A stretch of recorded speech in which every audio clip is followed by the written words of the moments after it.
So if you see, there's actually several tribal casinos in Northern California that actually is quite accessible. And also in Nevada, there are also Reno and Las Vegas, right? Easy to drive there. But not only that, if we look at the communities that we're from, if we look at Chinatown, if we look at Koreatown, if we look at places where there's a high concentration of APIs, what do you see? Next. Tour buses, right? Next slide, please. We counted in San Francisco's Chinatown alone, 8 separate carriers at least, going to 8 separate destinations with at least 12 different separate times a day, right? This is just San Francisco's Chinatown. They also stop in Oakland's Chinatown. They also stop in San Jose, right? Have you seen them? Anyone seen them? Gambling buses? Who's riding them? Seniors, right?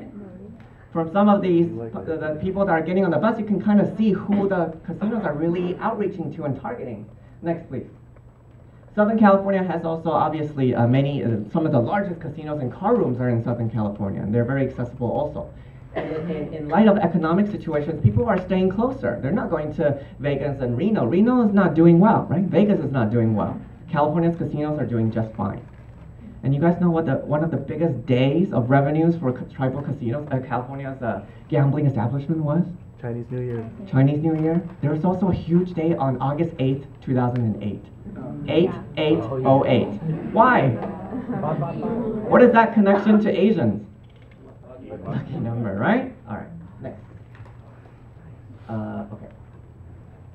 Real quick, fast facts. I think I have very little time left, but let me just go through them real quick if you could bring them all up. So APIs actually, from different newspapers and different anecdotes, we actually find that APIs, Asian Pacific Islanders, constitute somewhere between 50 to sometimes up to 90% of the clientele at a given time in different California tribal casinos and car rooms. Does that sound like an accurate assessment based on your experience? Yes? Yes, I hope so. How many here has been inside a gambling establishment? And I have, right? Yeah, so I hope that this rings a bell. We did a survey in 2006 to find out, we were producing multilingual materials. We wanted to find out what are the top languages spoken in California's tribal casinos and car rooms other than English. And the top 4 were Chinese, Vietnamese, Korean, and Spanish, not in any particular order. So these were the brochures that we created and that we brought today also outside in the table. So please feel free to take as many as you want. According to Card Player magazine, 22 out of the world's top 100 top tournament poker players are Asians. Does that surprise you? Probably not for some of you, right? Poker is huge, and actually poker is now becoming to be viewed as a sport. Who knew that? What station plays poker tournaments? ESPN, right? I just read an article recently that poker is taking an additional step now to soon, hopefully they hope to soon become an Olympic sport. Can you imagine that? Olympic gold medalist poker player. That will be in our future. Next, please. Gambling venues are more culturally competent than our hospital systems. These are the issues that we're faced with, right? Do you need to speak English to gamble? No. Like, the answer should be very clear and simple. Right now, you don't have to speak English to gamble. You can go to a casino and gamble your life savings away without speaking a word of English, but you can't go to the hospital and get the most basic of medical care without speaking English, right? What's wrong with our system? So casinos, we have a lot to learn. As human service providers, we actually have a lot to learn from casinos and how we deliver services. They hire bilingual, bicultural staff, right? Food that is culturally appropriate. Koi Palace is in one of the most popular tribal casinos in California, right? Who goes to Koi Palace? Well, everybody, right? But particularly, Asians want to go to casinos and have food that's familiar to them. If we talk about, especially for folks who are in other locations where it's not like Bay Area where they have a strong API community. For example, we looked at a study in Connecticut. A bunch of Southeast Asian refugees and asylum seekers. What community do they have there? None. What they found was the casino. Casinos treated them well, with respect, just regardless of their status and language abilities, and they have food and people that they can speak to, right? And so when there's a lack of community, a lot of times casinos become the default social center, right? Other things like all these ads are pulled from marketing. So when you look at these ads, who are they trying to reach, right? It's very evident when you look at casino ads. And we don't often see Asian depictions in popular media, but when you see a gambling ad, chances are very good that you're gonna see some Asian faces, right? And they have full bilingual websites. And if anyone has worked on websites and translation, know how expensive it is to do good translation and good multilingual website. Nico doesn't have a multilingual website. They do.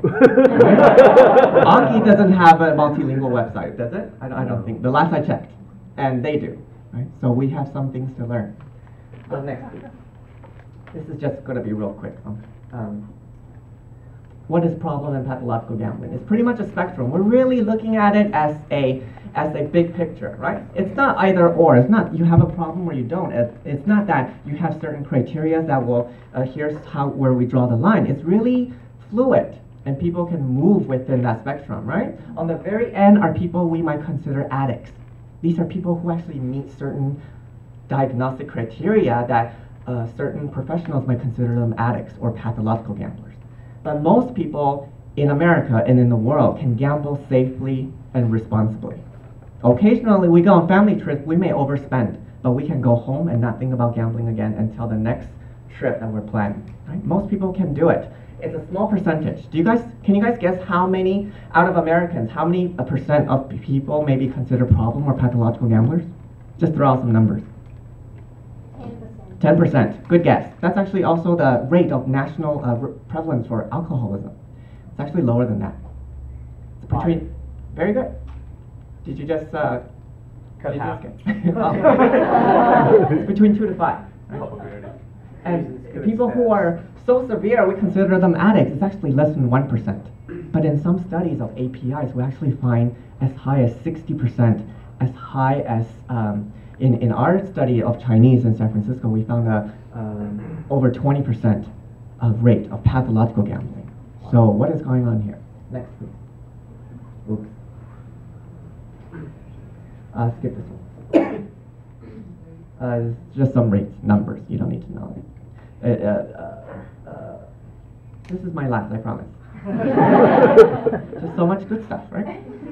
So gambling has both positive and negative impacts. One of the obvious ones is that gambling brings in dollars. Why does San Jose have 2 car rooms and now are fighting to keep them here? Because they bring in revenue, right? And once a community becomes accustomed to the revenue, if that goes away, where are we going to get that from, right?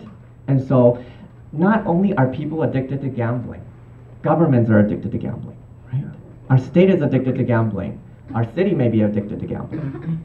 And so one of the first things we see is that businesses, especially tourism related, has a boom because you bring in more people, right? You draw more people into the city. Next. So this is what we see. San Jose brings in $7.5 million in tax revenue. And they're expecting to get more because right now that's based on a 13% tax. Okay, should I stop? This is the last. Yeah, no, really, for real. Okay. Sorry. This is I promise.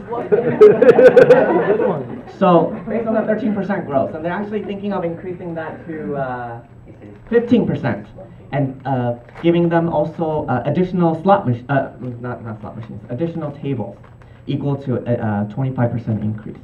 And so, you can imagine. The interesting thing is also that 70% of combined revenue comes for Asian games. So I'm not saying that Asian games are solely played by APIs, right? But isn't that an interesting correlation there? I only have negative impacts left, but I feel like I should stop here. Is that okay? All right. Sorry about that. I can feel free to make this PowerPoint available to anyone who's interested, and sorry for taking more time. Thank you.